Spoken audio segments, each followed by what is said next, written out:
Friends, welcome to this month's This is Crucial conversation. For those of you who are just joining the conversation, This is Crucial is a partnership between First Presbyterian Church of Dallas and First Presbyterian Church of Berkeley, where we gather at virtual table to talk about things that often make us uncomfortable, but things that matter to the core of our being.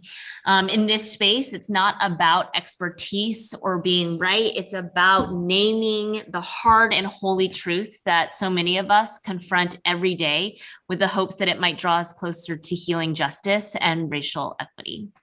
And so we are extremely excited. I am very excited about our guest today. Amos.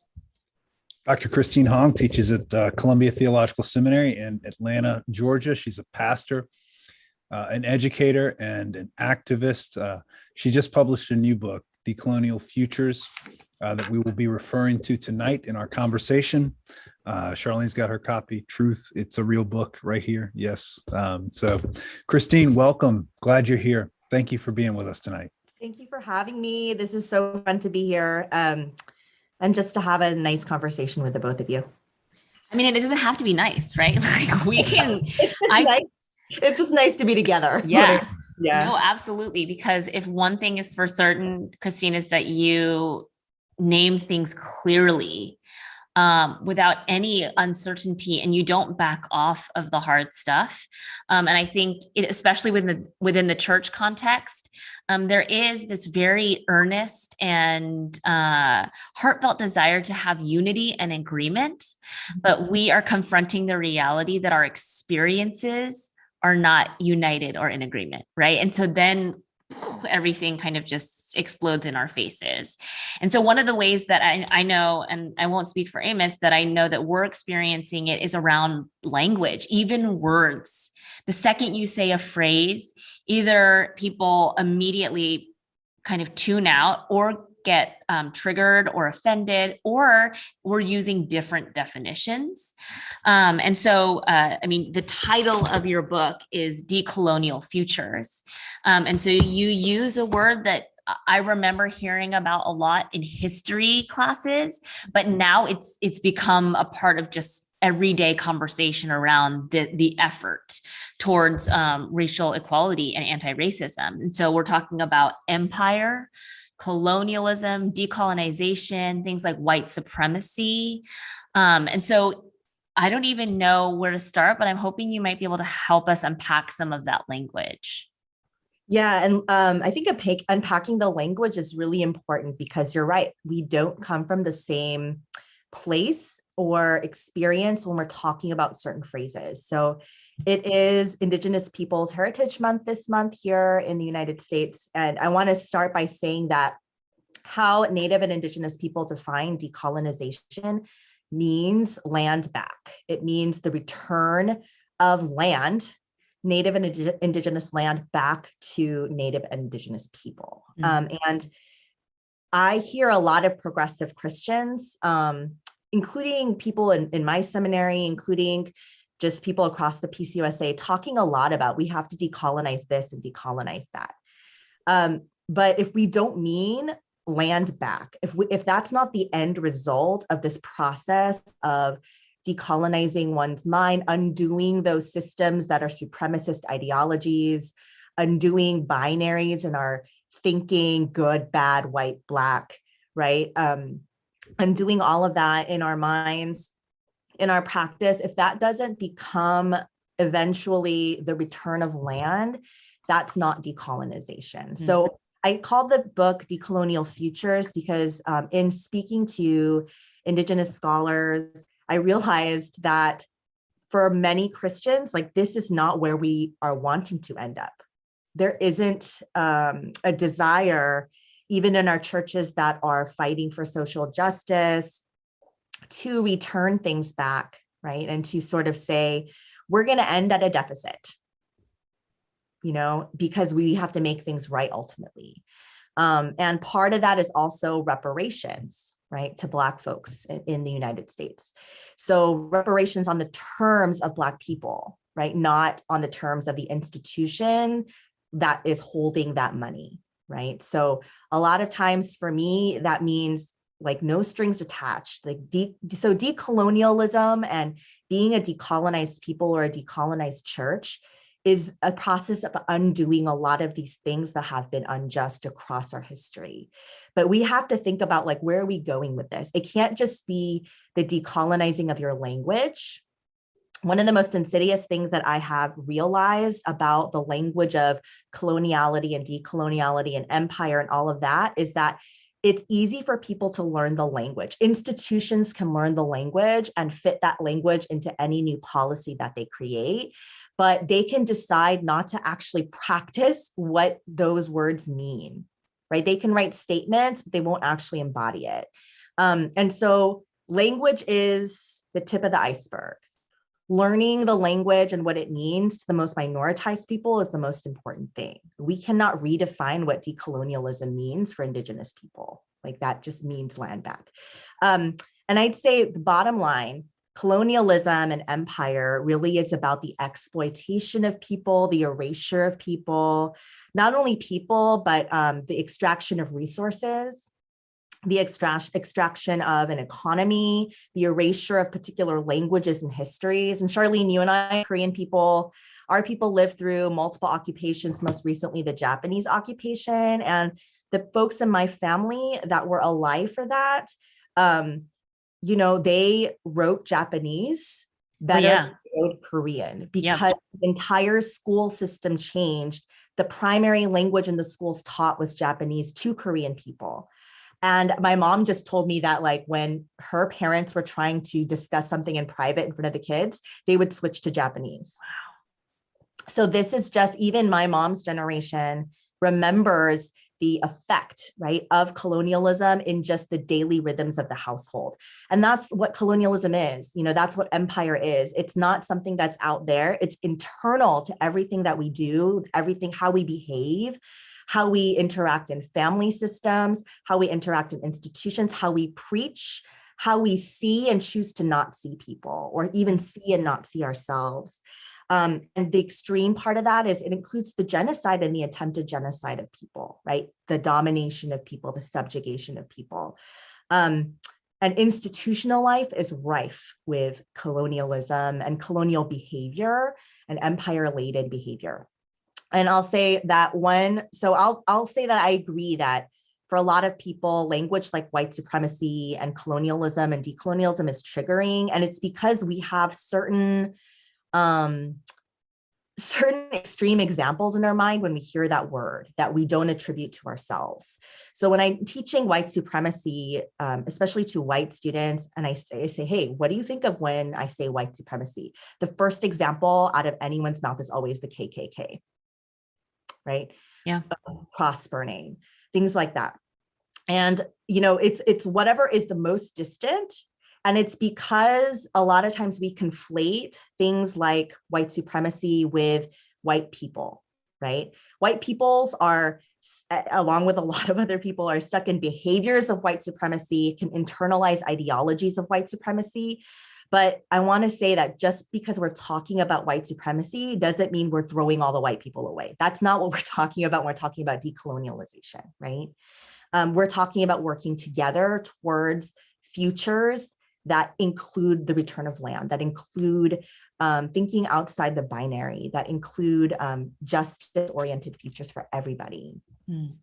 I am another way I think that people misunderstand colonization and colonialism is to like make colonialism synonymous with American. And colonization happens all over, like throughout humanity's history. People have been occupied and people have been occupying. So it's not specific just to like our own country's history. Right now in Ethiopia, we're on the brink of civil war because the Tigrayan people are marching along with now they've combined forces with the Oromo tribe, which is the tribe that I'm a part of, and they're now just 100 or so miles outside the capital of Addis Ababa, and they're fighting for, the Tigrayans are fighting for their liberation. Oromo people are fighting from their liberation. What we are what makes this conflict really hard to understand for us is who are the colonizers, right? Because Ethiopia is a federation, and the government is supposed to be representative of all the people.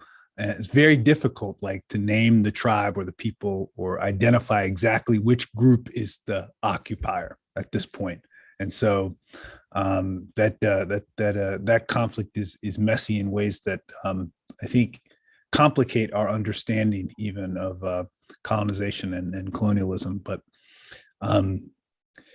your book, Decolonial Futures, I've been reading it. Charlene has been as well. And there was a poem that is titled Oral Traditions. Mm-hmm. And you mentioned it in the preface, I think in the introduction to your book or the preface, and it had a profound effect on you. Still is having a profound effect on you. And the line that you quoted from the poem was this: I will teach 100 years of colonizers that a language is the most dangerous weapon you can give, a bloodline of storytellers, culture keepers with responsibilities to speak no matter their split tongue. Mm-hmm. Mm-hmm. Can you tell us more about why that line inspired you and continues to inspire you? I really encourage everybody. It's the artist is Giles Nutupu and Travis T. And it's on YouTube, so you can look at that. And Giles Nutupu is a oral storyteller and poet, and that's just one of his many amazing poems. But that one really struck me because I first listened to it and saw it performed during a time when I was trying to think, like, I just don't want to teach the curriculum that I'm teaching, the decolonial work that I'm doing, the anti-colonial work that I'm doing in the same way that I was taught, right? This way of, like, I'm just going to lecture to you and you're going to take notes, and then there will be an exam at the end. Because I realized that I actually didn't learn that way at home. I learned through my grandparents telling me stories. I learned by internalizing those stories, like, deep within my bones and just within my body. And those stories really guided, like, everything that I decided to do in life. And it reminded me not only of who I was, but who was going to come after me and who came before me. It connected me to my past and to my future and to the future people. It also reminded me that, I'm somebody's ancestor today. But I have to prepare for that. I want to be a good ancestor. I don't want to be the kind of ancestor that has to be spoken back to. I want to give wisdom even on the other side of life. And that poem really talks about those traditions that are deeper than the colonizers' traditions that are imposed upon a people. So he talks about the split tongue, about, like, learning to code switch and speak and live in one culture, and also honoring one that was attempted to be erased by the one culture that he's speaking from. So learning to code switch between the colonizer's culture and one's indigenous culture. And that's painful because one is trying to, like, erase the other, even within your own body. And that happens also in all these weird, insidious ways too when you're in diaspora. Giles Nutupu is not in diaspora. He's a native Hawaiian person living in Hawaii. But for me, as a Korean American person, when I go back to Korea or talk to Native Korean people, including people in my family, they have a hard time sometimes accepting me as a Korean person. Totally. Right? Like, accepting me as, no, you're American. So even that binary of, like, I don't see myself as American. I see myself as a Korean person, a Korean American person living in the United States, with claim to both the peninsula and to this, this place that I call home. But even the people that you want to claim may not want to claim you because of that split tongue. Yep. So learning to navigate between the belonging and unbelonging of what colonialism does, what human movement does, immigration, whether that's internally displaced or externally displaced movement, all of that is really hard. Like, it is that tender and tenuous place of just, I think, just existing in utter strength, but feeling completely vulnerable. And that's when I listen to that poem, that's what I hear. Mm. And that's what I think it takes to be an anti-colonial person, is to be in that tender place. Christine, you're our first Asian American guest, Mhm. our first Asian guest, which I personally am obviously excited about. I feel like, I mean, there are just things that you are just mentioning. I mean, even in your book, there's on your chapter on porous boundaries, you talk about Han Mhm. and the meaning of that. And I want to get into that a little bit too, because it is a word that doesn't translate well into the English language because it is so particular to the Korean culture. And so just as someone who, you know, in your writings, in your oral retelling, I've found like recognition.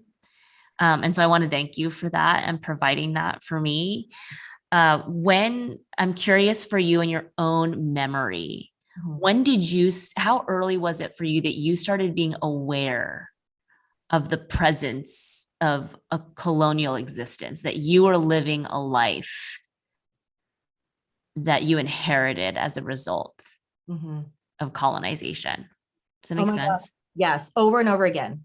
Over and over again. And I mean, even from when I was little, right? So my grandmother lived, you know, survived the Korean War ceasefire and escaped, lost a newborn child on the way across the border, lived her entire life traumatized by that experience. And would tell stories of the people that she had left behind, right? My grandfather, in the middle of the night, woke up my grandmother who had just had this baby and my uncle, and he was like, just pack what you have, we have to run. And she wanted to say goodbye to her younger brother who she had raised, her parents, she wanted to bring them, and my grandfather said no. And so they left. She spent her whole life telling me stories about her little brother. He was writing her for a long time after the border closed. But you know, all those young men got conscripted into the North Korean army.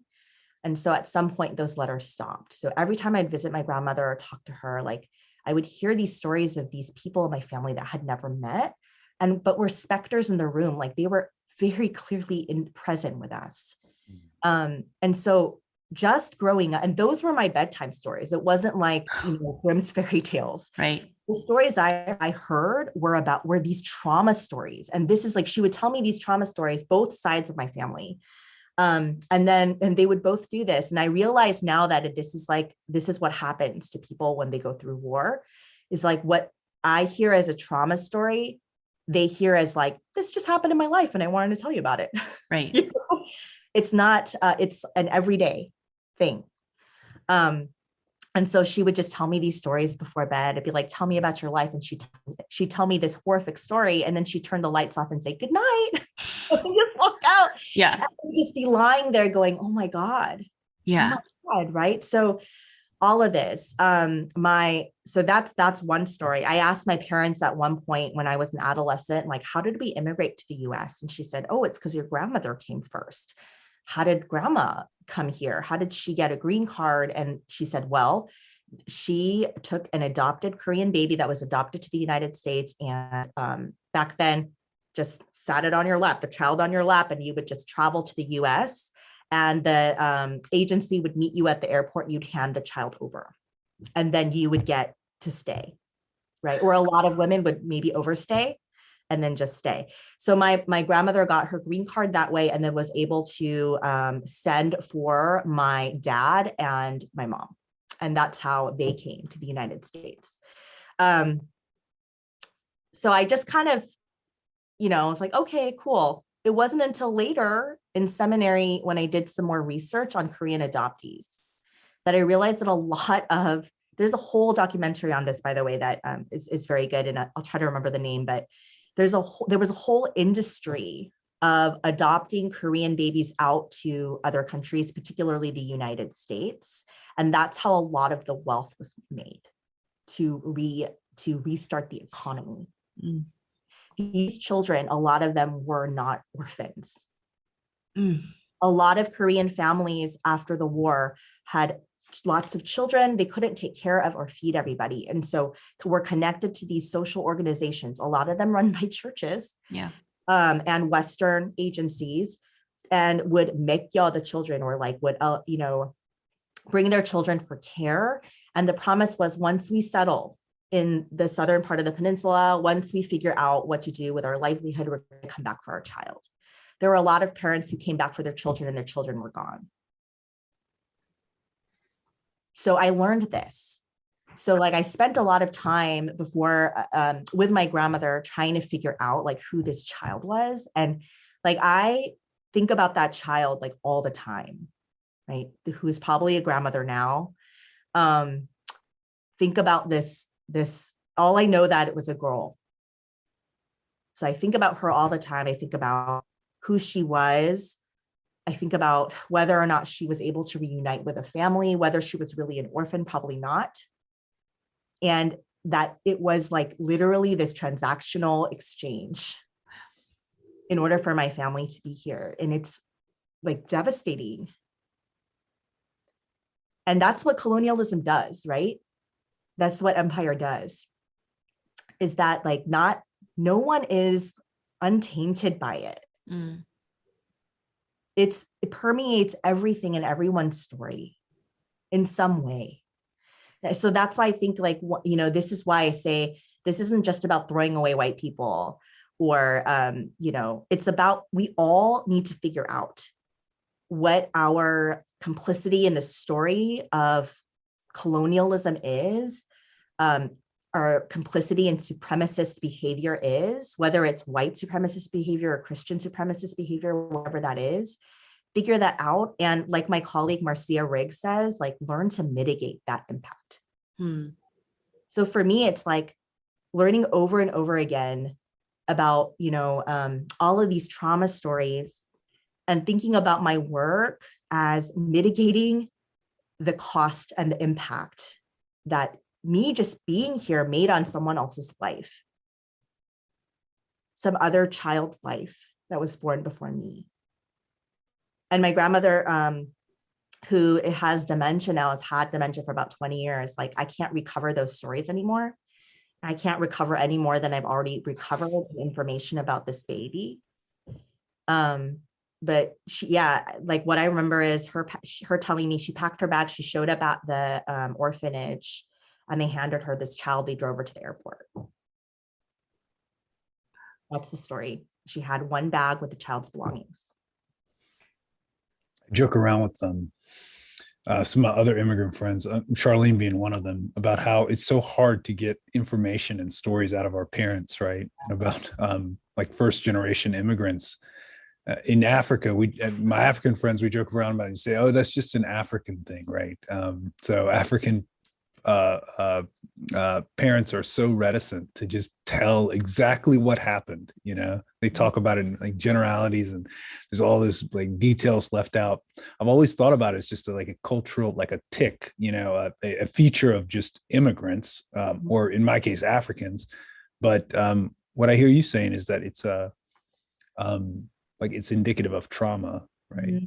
The untold stories are too painful to tell them.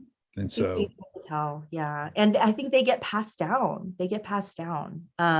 My mom and I were just talking about this because my 5-year-old has this like behavior. This is not a child that lives in scarcity. Let's be clear. Like he's always worried about the scarcity of food. Mm-hmm. And my mom is always like, do you withhold food for something? I'm like, no, he's just growing, he eats a lot. He can eat as much as he wants. We have a very body positive family. He just worries that like we're going to run out. And he's always asking like, is there more?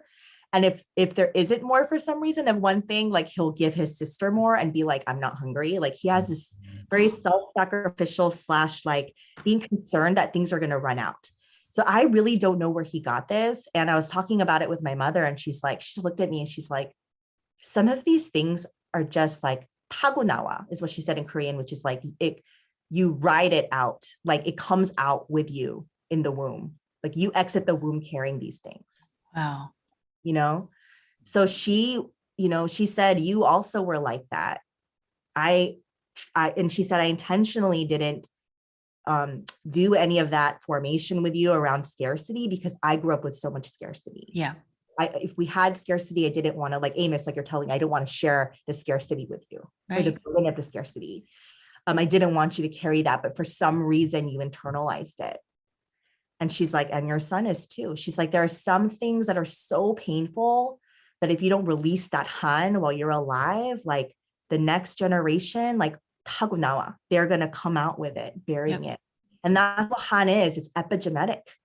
You know, it's part of our DNA in the way that, yeah. Can you explain what han is? So han is a Korean word. It's a Korean word for deep sorrow. Like there's so many different definitions for it, but the way that I define it is like just deep collective sorrow. Like there are no words. And it's like everybody who's Korean knows this. And there's different types of han, right? There's like revenge, sorrow that's like immersed in revenge, like you need revenge and anger, sorrow that turns into anger, sorrow that's really deep, that can't really be transformed into joy, like it just exists there at the bottom of your, stomach. But it's one of those things, and it comes from being a people that were always colonized by somebody. Yeah. Right? It comes from that place of everybody that is a Korean person having been touched by the Korean War and the Japanese occupation somewhere in their family tree. I don't know anybody that didn't lose somebody when the border came down between North and South Korea, or that doesn't have some relatives that they've never met, or another side of their family that they haven't met because of that. So that's han, like this unexplainable sorrow and grief that is, it's like the gnashing of teeth, and it's also rage. It's the rage that exists. Like when my mom told me like, oh, your son inherited this, like it's epigenetic. Like I had rage about that, like deep sorrow that this child who barely speaks Korean, even though I try, he's third generation, he's probably not going to speak it fluently, but that this is what it's just in him, like he's never met my grandparents, but somehow that same trait is there. I mean, for me, the rage is new. It is like, it was dormant. It's not new in the sense that it came out of nowhere. I mean, that's the thing about han, this concept in Korean culture that is so powerful. It's so familiar. We don't fight against it. Like its existence, it's not like, oh, I don't want to feel this. Like Koreans accept, like this is as part of our being as our hand is. You don't resent the existence of your hand. It is just a part of your body. Even if your hand constantly hurts you or betrays you, it is just your being. And so that kind of sorrow and that suffering for sure.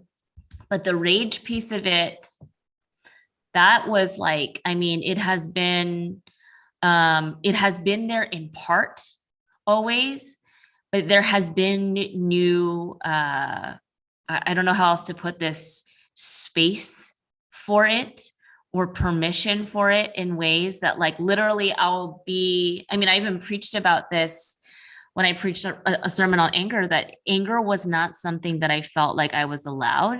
I mean, even as you talk about reparations or land back, I mean, for Asians, it's like, it is not in our colonized identity to say, no, we demand this. Right. And so like, one of the conversations that Amos and I had was right after the Atlanta shootings. Like, I just remember feeling all sorts of new dimensions and depth of rage that I've never allowed. I don't know if it's I've allowed myself or have been allowed to feel. So it's interesting that you bring up that kind of element of that. Yeah. And yes, the rage just definitely comes alongside the grief, right? Sometimes they're just kind of like the other face of each other. Yeah. Like when we lose someone, like when someone dies, there's tremendous grief, but there's also rage about like, why aren't you here? Yeah. There's like that pain transitions, that grief transitions to rage back and forth. I mean, it's sometimes it's hard to differentiate when our grief is actually rage and when our rage is actually grief. And I find that like with Korean people, that's often the case, right? Yeah. And here's the thing, it's like, it's only in the United States through that like myopic American exceptionalist culture and perspective that I think that like, especially for Korean people, that we're looked at as being that model minority of like, we're not going to speak out, or we're not going to like be part of movements. I mean, our people people don't know Asian American history. And that's what colonialism does and American exceptionalism does, is it retells a history that edifies itself, not necessarily the actors that were resisting that history within its embodiment, right? Yeah. So what the rage that came to me after the Atlanta shootings was this deep rage that people like, I would just open my phone or like my browser and I would see all of these now people interested in like talking about Asian and Asian American history. Like we suddenly appeared. I'm just like, what in the world? Like these are things that we all knew and learned, many of us as Asian and Asian American people in our homes by default, because we were part of it, or our grandparents were part of it, or great grandparents. But this was new information to people who didn't identify as Asian or Asian American. Yeah. And even some Asian Americans didn't know their own history because it's not taught in school. Right. So that's where my rage really was about too, was like, this is not new. Yeah, you can't push a white supremacist stereotype like the model minority myth on a bunch of Asian people that you think identify as Asian, but at the same time, like not know anything about them. Yeah. Like as if we just existed to serve and that's what white or model minority myth does, is that all it does is serve white supremacy. It doesn't serve us, right, as Asian folks. It doesn't serve us. And for Asian people who buy into the model minority, it's because like there are tangible things that they feel they benefit from that. But unless you know, a lot of that is like trying to survive, right? Trying to survive as immigrants, knowing the hardship that you can't, like my grandparents would tell me, this is really terrible, but they would tell me that after the war, and this is, I feel like so much of the trauma that's in Korean American history too, is that they would tell me after the war, sometimes you would just have to, in order to feed your family, turn a blind eye to another family that was starving. Yeah. Like you made choices like that. Yeah. You know, you made choices like that. And that's traumatic in itself, right? So that travels with you to new lands too. I'm not going to look at the pain of another community because I need my family to be able to survive, because our pain is heavy enough. Mm-hmm. And white supremacy, that's what it does. That's why it's a system, right?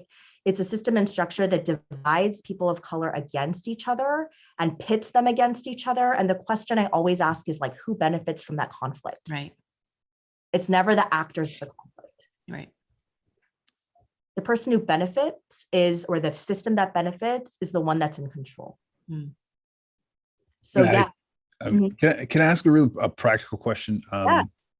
In the interest of making us uncomfortable here for a second, I am so one day, you know, my father's going to die, right? And then we'll tell his story in public, you know, and we'll remember him in some communal gathering at his memorial service or whatever. When his story's told, how do we tell it in a way that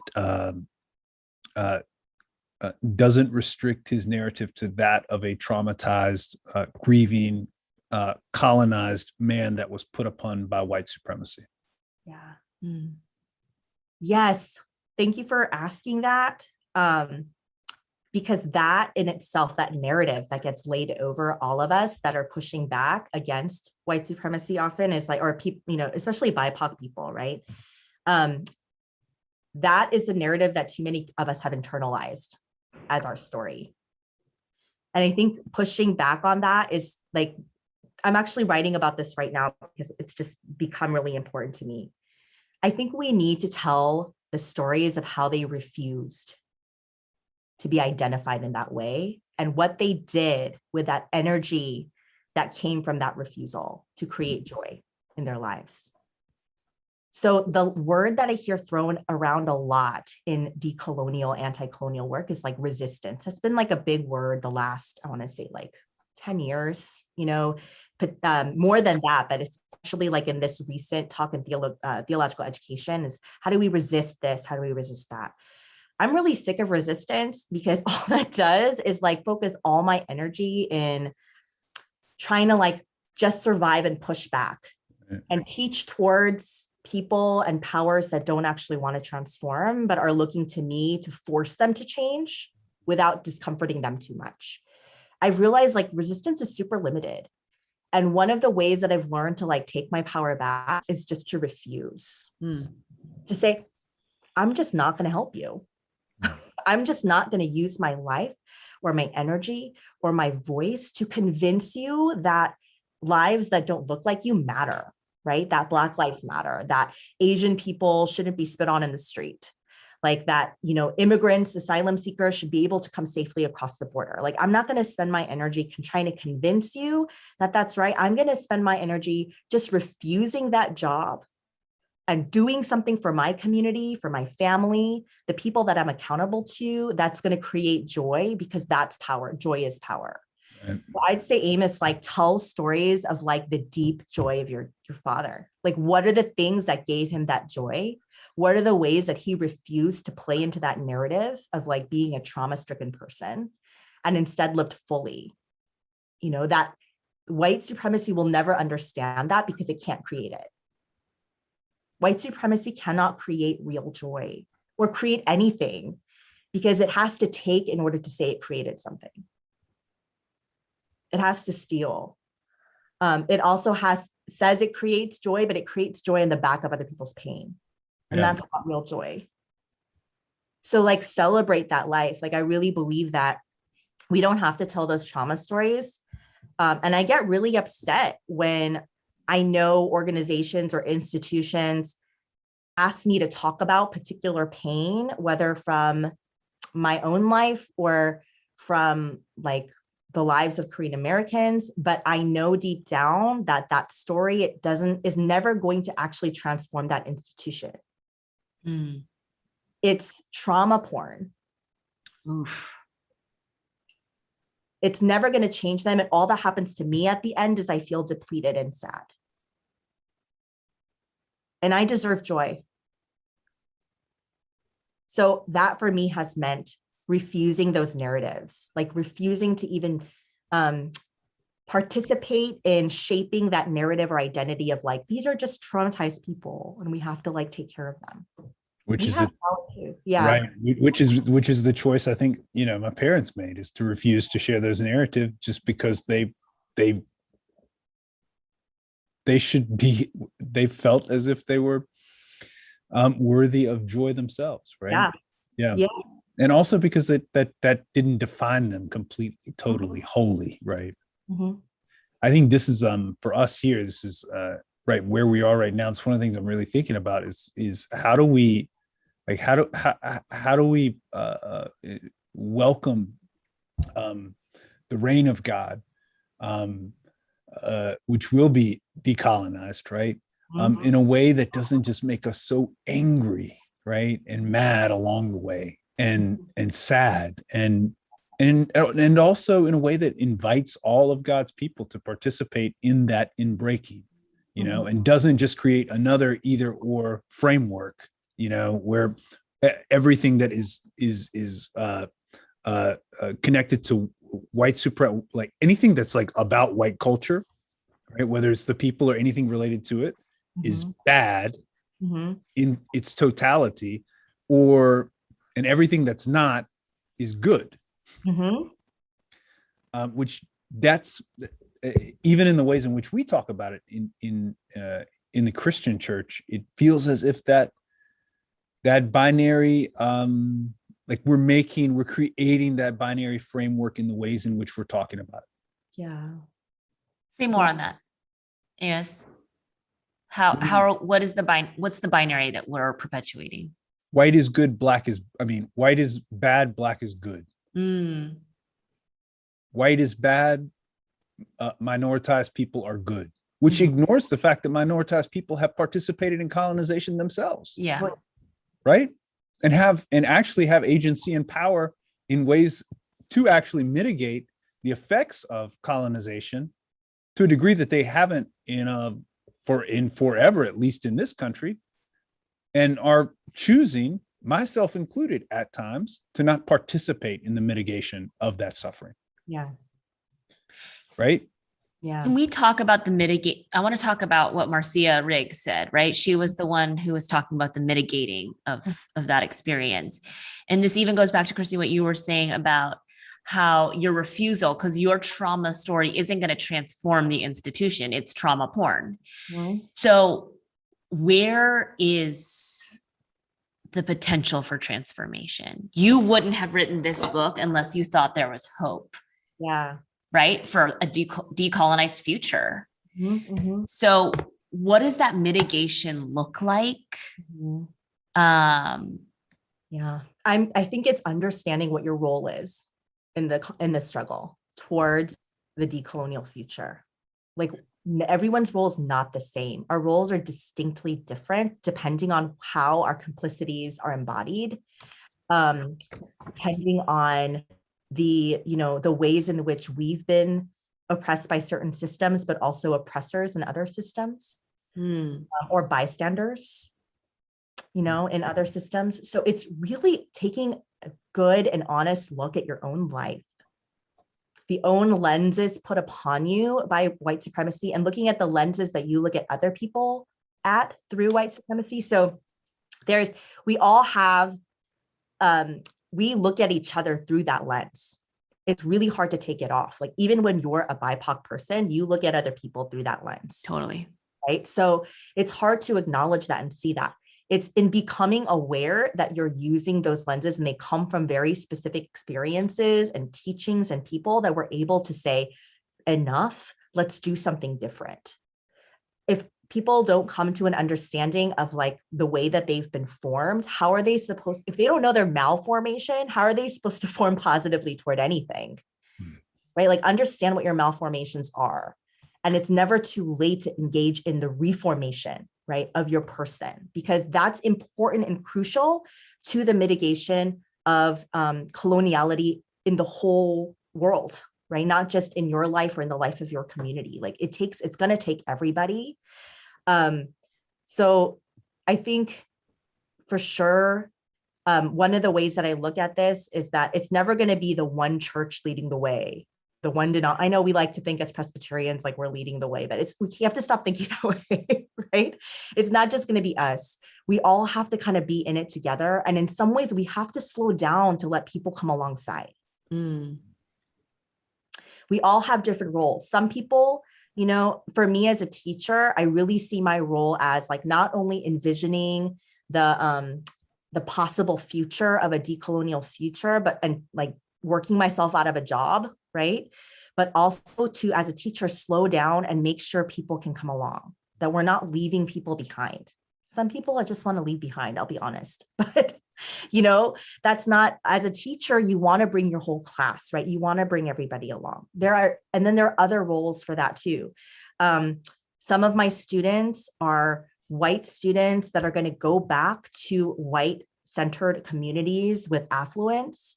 And their role is to go back to those communities and challenge those communities in their own being, not to just bring in BIPOC people to challenge them once in a while, but to challenge them like in the pulpit, right? Through the teaching of scripture, through the way that they reconfigure the understanding of outreach and mission, through community work and community organizing. I think every pastor has to be a community organizer now.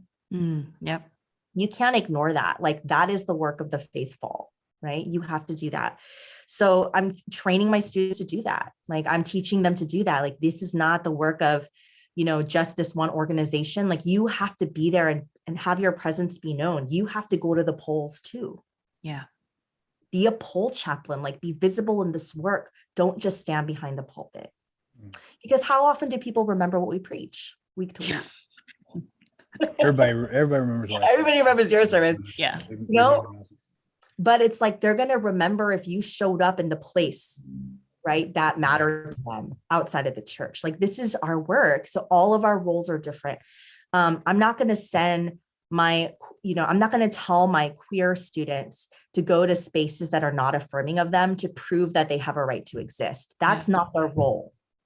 Their existence, their claiming of joy, their being embodied fully as who they are as queer people is the work. They're doing it by living, by thriving. The rest of us, right, need to do the work of making this world a place that can be affirming of them in all spaces. Right. So knowing your role, knowing your malformations and what you need to be formed toward, and knowing what your role is and understanding that your role is different from other people's roles, that's how we start. White people's work is very different from the work of Asian folks, from the work of Latinx folks, from the work of Black folks and Native folks. Like, it's all going to be really different. And a lot of our work is not just pushing back against whiteness, but pushing back against the supremacy culture that we impose on each other in BIPOC communities too. Yeah. All the time, right? We don't ever talk about that like in public, but it's, Yeah, for sure. Yes. Mm-hmm. Can you speak to the malformation? Sorry, Amos, I promise I'll let you get in. I just really need to close this loop or my brain will break. Because I think to the point of this exceptionalist culture, malformation, even though, especially in Presbyterian services, we confess our sins every Sunday, we have a hard time with that, looking back at ourselves. So what is, if someone was like, Dr. Hong, I want to explore my malformation, but I don't know where to start, what would you say?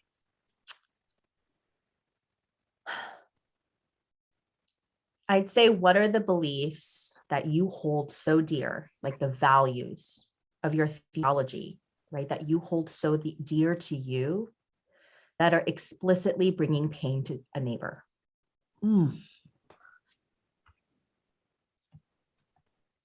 What are the theologies, the beliefs about God, the beliefs about, creation, the world, relationship? What are the beliefs that you hold that, like, you'll fight for these beliefs, but that belief is like harming somebody? Look at that. Look at the pain. Look at that pain, right? That's what I would say is, like, look at that pain point. What does that mean?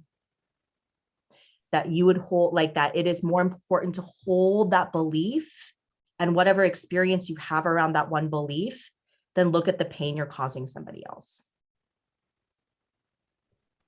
And by pain, I don't mean like, oh, it hurt me to talk about white supremacy, right? As a white person, that's not the kind of pain I'm talking about. I'm talking about the pain that is like knowing that somebody's belief when someone looks at you through this one theological understanding and belief that you are no longer human, or that you can no longer be fully yourself as God created you to be when you look at this person through that lens, and this person knows it.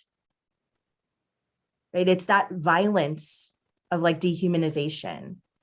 And what is it about that belief that makes that holier than that person's life? And that's like literally what I say in class. Because we have these conversations in seminary. Thank goodness, because you're going to have it in your congregation, in your neighborhood. So yeah. That this is not a question, it's just me trying to say something, but and see if you react. The word humility has been ringing in my head. It's been echoing for me for a couple of several months now. In this context right here with the conversation we're having, I think about humility in the way the church sees itself, and as the hands and feet of Jesus. Without also acknowledging that to embody Jesus in this world right now also means that you will be colonized by empire and crucified and die, right? Mm-hmm. Like so I even Jesus needed John the Baptist, right? Yeah. Somebody to prepare the way, mm-hmm. to go before or go ahead or come alongside, to interpret and translate, right? The events that were happening, the person that was coming, the future that was like breaking in. Yeah. I wonder, like, if that, for me, I'm trying hard to embrace that, like the imagery, the symbol, the person of John the Baptist and his work as essential in the same way that being the hands and feet of Christ and being willing to sacrifice, you know, your own body for the sake of God's human family. Then it all kind of breaks down, because John the Baptist got beheaded as well, right? So at the end, he didn't get to see, though, right, what happened to the man that he was preparing the way for.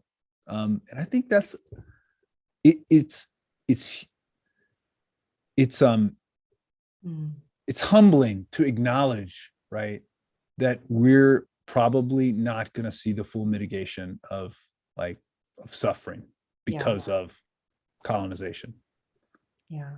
But it's also freeing. It's liberating to say, like, we don't have to get it all done in our lifetime. Mm-hmm. I mean, even the word mitigating is pretty humbling, right? It is not per our usual desire to have triumphant language, right? Like the way we talk about the throne of God, that very kind of royal king, conqueror, da da da da. Mitigating, it feels like, oh, that's it, that's all, as opposed to eradicating, solving, beating, victorious, all that kind of stuff. And so that's why, like, when you said that Marcia offered you this, I was taken aback for a second. Mm-hmm. Yeah. And another way to think about it is, like, another way that I have talked about it is to talk about just reducing harm, like harm reduction. So harm is everywhere. Conflict is everywhere. So how do you use your presence and embodiment as an anti-colonial actor, wherever you are, to reduce harm, to reduce the amount of harm that people might experience where they are? And this is what happens when our church is full of people of difference, right? Like, I would hope that, I'm more scared of churches that everyone is like so like-minded and there's no difference in thought, than I am of churches that are full of difference in thought. It's because if you're full of difference in thought, people are talking to each other about difficult things, hopefully, right? Because that's just the way that they hold their values and live their lives. Conflict is gonna surface, right? And so those conversations need to be had, or things are gonna fall apart really fast, or it's gonna be really fake and not that joyful of a place to be. It's in the places that are everyone is so like-minded and agrees, that difference actually has a really hard time emerging. Any difference of thought, right? And it's the emergence of the difference of thought that creates the catalyst for transformation towards something better. When we're all the same, is there any need to change anything that we do or the way that we are? No. But if people can talk about, like, the harm that they're experiencing and talk to each other about, like, you could do this to mitigate or to reduce the harm that's coming to me through this. What are things that you can do? I mean, we actually collectively work towards a better design of being together and living together. So like Ibu Patel said one time, like, the most toxic environment to be in for people of faith is a cocktail party of like-minded people. And like in interfaith work, which is the thing that I'm really invested in, as just being one way to create transformation, like in communities and on the ground, I find actually that it's the evangelical Christians that are really good at coming to the interfaith tables. Because they are, and it surprises a lot of people, like, what do you mean, right? Because we think about evangelicalism in the progressive world as being very exclusionary theologically. But the thing about evangelicals and interfaith spaces is that they're very clear about their beliefs around salvation. They're not going to hide that. That's just what they believe. And so they fully engage. They're not trying to feel sad or embarrassed about, like, their theology, right? They're like, this is what I believe. Oh yeah, I've done progressive multi-faith conversations where it's like we're all saying the same thing. Yes. It's really cool. It's really amazing, right? So I'm always like, don't count out the evangelicals, right? You can't, because they are actually practicing a particular way of being in religious difference Yeah. that is actually more productive than the ways that liberals are actually practicing it. Yeah. Right? We can't talk about ourselves at all. That's a good point. So difference, like sometimes really stark difference, is the thing that catalyzes real transformation. Hmm. So then I have a question for both of you, or maybe before all of us. I feel like we're at such a time where we're seeing that, where people are really are limiting themselves to spaces where, whether it's on political lines, on social issue lines, we've become so terrified and fragile to be in conversation with someone who doesn't agree with us. Mm-hmm. What drives that?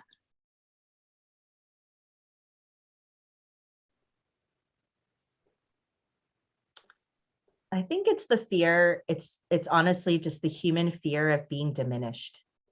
Mm. Oof. Yeah. Because we all experience diminishment in some factor of our life.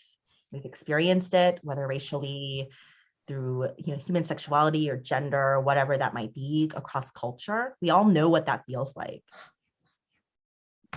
Gregory Ellison calls it in dialogue, when he talks about constructing dialogue well, he talks about like the different types of fears people have when they're engaging in dialogue. And the one that's most profound for me is he talks about plopping. So he talks about like somebody who's in a space that's like really vulnerable, and they share like a really intimate story from their life, and the people around them don't know what to do with that intimacy. They don't know what to do with that story that was hard to receive, and so they just ignore it. Everyone has experienced this. Yes, 100%. And they ignore it, maybe not because they don't care, but because they don't know how to hold it. Yep. They don't know how to receive it. So it just lies there writhing. This truth just lies there writhing on the ground in front of everybody, and everyone's just staring at it, right? And it's this fear. And that person who plopped is immediately diminished Totally in their human dignity. Yeah. I think that's what we're afraid of, is that someone else's story is going to diminish our own story. Thank you. Yeah. Amos? I agree with Christine. Yeah. Yeah, I do. I don't have anything to add to that. It's I mean, the fear of being misunderstood, of like engaging in a dialogue in which you might be misunderstood, which means you might be unseen, you might get disappeared. Mm-hmm. I mean, I think I experience that often, right? With my partner, with my spouse, Sarah, where it's like, I'll just avoid having a conversation because I'm afraid she might not understand where I'm coming from. So, and when that happens, there's like no more helpless feeling in the world than like just trying to explain yourself at what seems so obvious to you. So it's just easier to just not to disengage, right? Which multiplies the effect, right? Mm-hmm. What's the antonym for diminishment? The antonym?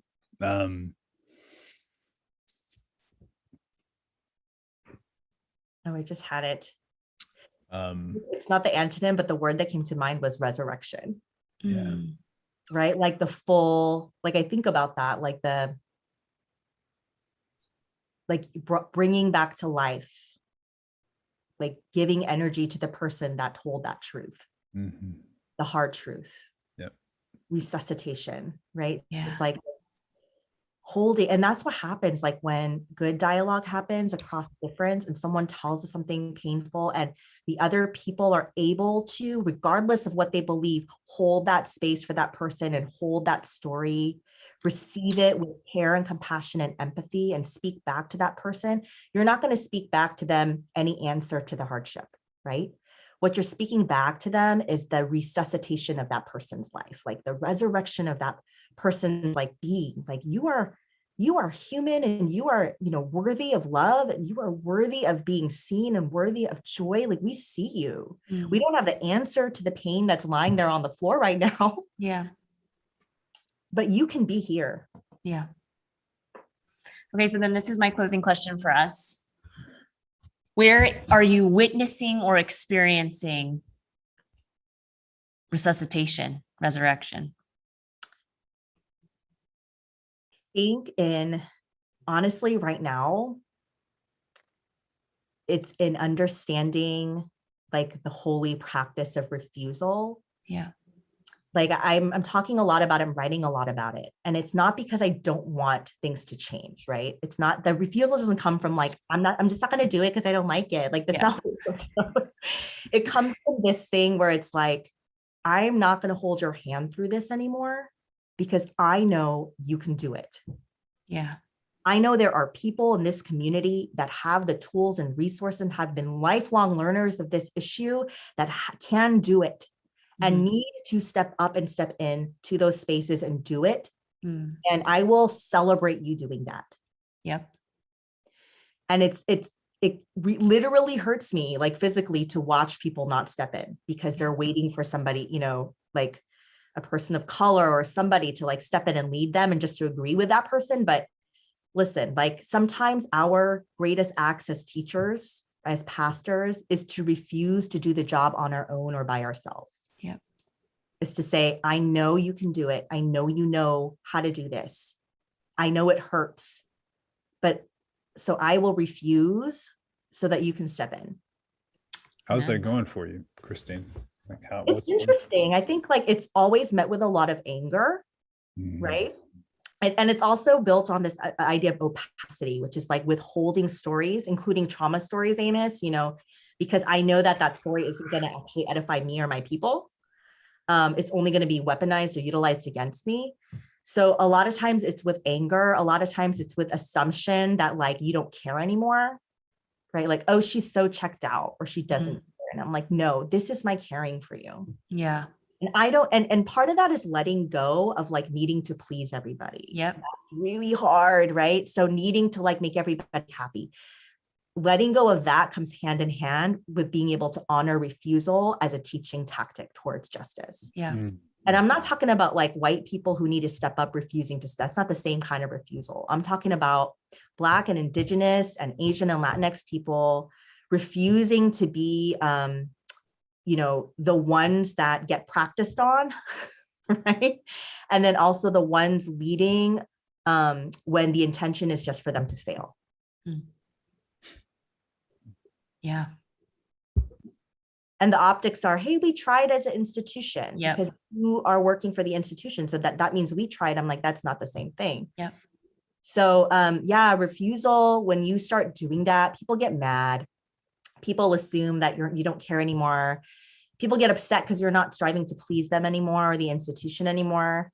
And once we can get okay with that, like refusal is easier and it actually makes you happy because that energy that you get, that you can save by saying no to something that you might have said yes to out of desperation in the past, you can actually do some really amazing things with that energy. Yeah. That's for you and your people. And it's that thing where it's like, I'm always asking my students, can you see yourself outside of the white gaze at all? What do you look like? Can you see your people outside of the white gaze or see the world like, what does that feel like? And it's so hard because we've never experienced that. Yep. And I really believe like refusal to be an actor in certain systems, ways of behaving colonially is like the start of being able to see yourself outside of that gaze. Yeah. And that's worth the anger, right? That like people throw at you. Yep. Because that anger is a temper tantrum of like, I don't want to do it. I don't want to be the one to do it. I want you to do it. And you're like, no, you have to do it. You have the tools. And it's one thing to refuse when like, other people have no idea how to do it, right? But it's another thing to refuse when you know that you've done the work. Like you can be confident in your work and said, I've done my due diligence to teach and to embody and to show, and now I'm going to stop. That's making me happy. But it will make other people unhappy. What about you, Amos? I have I'm relieved because I have stopped reading the books, the books, right? Mhm. And the essays, and listening to the podcasts. And here's one right here on my desk. I started. This is Shouting in the Fire, an American Epistle. It's good. It's actually good, but I don't feel obligated to read the books or keep up with the conversation anymore. And instead, I'm just turning my attention to scripture and reading it with a whole lot of urgency. Yeah. And it's and reading it like on its own terms and letting it speak to me, and just being, if I'm tuning out, not tuning out, but just setting aside all those other expectations about what I'm supposed to be informed about, it's amazing how much like space opens up, right? Yeah. Yeah, I'm kind of just, I quit on the whole racial equity, like industrial like complex, that's around that with all the publishing. And Yeah. so I'll get, I don't feel that burden anymore. It's really actually kind of liberating. So It is, because you're owning, like, you're doing that work by being who you are. I know. I was like, I read enough of them and I was just like, man, Yeah. I kind of already know all the stuff, Yeah. Yeah. So What about you, Charlene? I will admit freely to you, Christine, that after our initial conversation around preparing for this, and you posed that very question you posed to your students about, what is it like to exist outside of the white gaze? That question rocked me. And I would say it's a question that I think has been rocking me even before you asked it, but I didn't know exactly what I was wrestling with. And so my answer is very similar to yours. It's about it's an incident of refusal, and actually it is around preaching. Preaching not at the frequency or the clip or even the style that I think is expected of a senior pastor of a tall steeple church, and so not doing it, not preaching, 48 Sundays a year. We even did this panel event where all the pastors got to talk about our feelings about preaching and our approach. And someone afterwards told me, they're like, someone's reaction or perception after that panel event is that you don't like preaching. And I was like, okay, well, first tell me to my face. Okay. A, that, and B, preaching is a horrible activity. It's gut-wrenching, heart-wrenching every week. None of the prophets said, yay, God, thank you for choosing me to speak truth in hard spaces. Anyone who says they actually really love preaching, like the whole process, I'm not even just talking about the 20 minutes you're up in the pulpit, but the whole process is either a narcissist or lying. Oh, I just put that out there. That's kind of intense. But so being able to kind of refuse the expectations that I feel have been imposed upon this position, and then finding so yes, that just the ability to, or the gumption to say no, but then also to have the response of other people, to have that refusal be recognized and inspirational to other people to replicate refusal in their lives is very life-giving, right? And so I think that there are a lot of people right now, we're seeing this in this whole concept of the Great Resignation, who are saying, no, yeah, old terms gone, I want new terms. And they have to be sustainable, and they have to make room for me to exist as a mother or a parent, a partner, all of these things. And so that's resurrection. I feel like there's resurrection in like a collective refusal that's happening. Yeah. So part and parcel to the refusal, actually, in closing, is that This Is Crucial is not having a December episode, folks. We're gonna just lean into Advent. Amos and I are pastors and preachers, and we want to be able to invest in our communities. And there was a point where we're like, okay, we need a December guest. We need a December guest. And like, why? Let's give ourselves a month to be very rooted in the spaces that we're in and resume this conversation in January. So that is the schedule that lies before us. But Christine, I mean, I am so appreciative of you. Your work ministers and pastors and pushes me in so many ways. So thank you so much for gracing us with your wisdom and experience.